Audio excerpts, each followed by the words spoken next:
সকলকে জয় যিশু। খ্রিস্টান টক্স বাংলা চ্যানেলে আপনাকে স্বাগত জানাই। আজকে আমরা যে বিষয়ে কথা বলবো তা হলো ভূত কারা। আচ্ছা, মৃত মানুষেরা কি মরে গিয়ে ভূত হয়, বা মৃত মানুষেরা কি মরে যাওয়ার পর জীবিত মানুষের সঙ্গে যোগাযোগ স্থাপন করতে পারে? আজকের এই ভিডিওতে আমি আপনাদের এই প্রশ্নেরই উত্তর দেব। আজকের এই ভিডিওতে আমরা আলোচনা করব যে পবিত্র বাইবেল ভূতের উৎপত্তির বিষয়ে কি বলে। তাই বেশি দেরি না করে আসুন আমরা শুরু করি আজকের এই ভিডিওটি। বন্ধুরা, আমরা সকলেই ছোট বা বড় ভূতের সম্বন্ধে কারো না কারোর কাছ থেকে নিশ্চয়ই শুনে থাকব।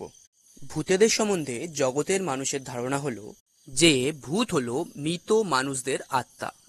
ভূতের সম্বন্ধে জগতে যেই কথাটি সব থেকে বেশি প্রচলিত তা হলো ভূতেরা হলো অতৃপ্ত মৃত মানুষের আত্মা। বেঁচে থাকার সময় যখন কোনো মানুষের বিশেষ কিছু ইচ্ছে পূরণ না হয়, তখন সেই মানুষেরা যখন মারা যায় সেই মানুষেরা নাকি মন্দ আত্মা বা ভূতে পরিণত হয়। কিন্তু পবিত্র বাইবেলও কি ভূতের বিষয়ে এই একই কথা বলে? আচ্ছা, পবিত্র বাইবেলে কি আদেও ভূতের কোনো কথা উল্লেখ করা হয়েছে? পবিত্র বাইবেল কি বলে যে জগতে ভূত রয়েছে? এই প্রশ্নের উত্তরে আমি বলবো হ্যাঁ, পবিত্র বাইবেলে বহুবার ভূতের কথা কিন্তু উল্লেখ রয়েছে। পবিত্র বাইবেলে আমরা প্রভু যীশু খ্রিস্টকে বহুবার ভূত ছাড়াতে দেখেছি। কিন্তু সেই ভূতেরা কি মৃত মানুষের আত্মা? সেটাই জানার বিষয়। প্রিয় বন্ধুরা, পবিত্র বাইবেলে যে ভূতের কথা উল্লেখিত রয়েছে তারা কিন্তু মৃত মানুষের আত্মা না। প্রিয় বন্ধুরা, বাইবেল কিন্তু আমাদের কখনোই শেখায় না যে মৃত মানুষেরা মারা গেলে ভূত হয়। প্রিয় বন্ধুরা, পবিত্র বাইবেলে কিন্তু স্পষ্টভাবেই বলা হয়েছে যে মানুষ মারা যাওয়ার পর বিশ্রাম স্থানে যায়, যেখানে তারা বিচারের দিনের অপেক্ষা করে। বিচারের দিনে যেদিনকে প্রভু যীশু মৃতদের এবং জীবিতদের বিচার করবেন, সেদিন সমস্ত মৃতরাই বিশ্রাম নিদ্রা থেকে জাগবে। তার আগে কিন্তু সমস্ত মৃতরাই বিশ্রাম স্থানে রয়েছে। তাই মৃত মানুষের আত্মার ভূতে রূপান্তরিত হওয়ার কোনো প্রশ্নই ওঠে না।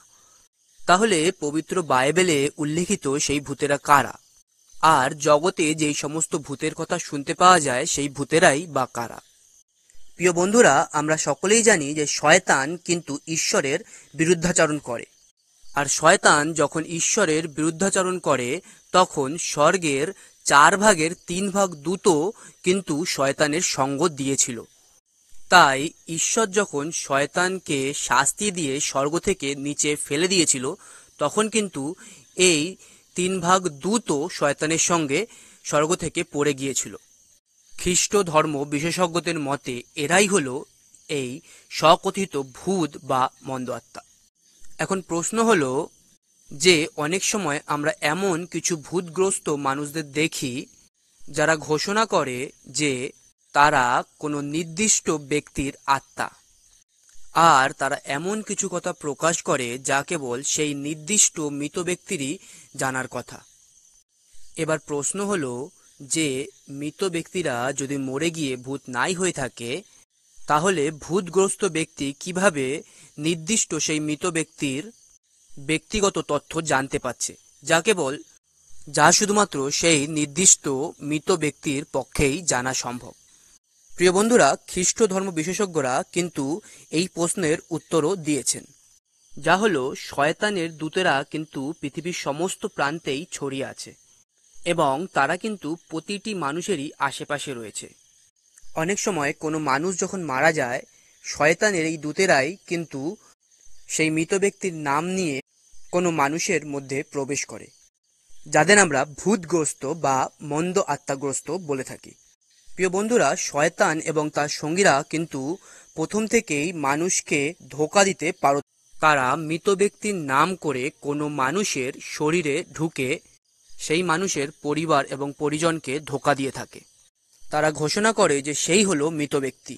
আর যেহেতু তারা বহুদিন ধরেই এই মৃত ব্যক্তির আশেপাশে ছিল, তারা সেই মৃত ব্যক্তির ব্যাপারে অনেক কিছু জানে এবং সেই সমস্ত জিনিসগুলোই তারা প্রকাশ করে, যাতে মৃত ব্যক্তির পরিবারের বা ভূতগ্রস্ত মানুষটির পরিবারের মনে হয় যে মন্দ আত্মাটি হলো মৃত মানুষের আত্মা।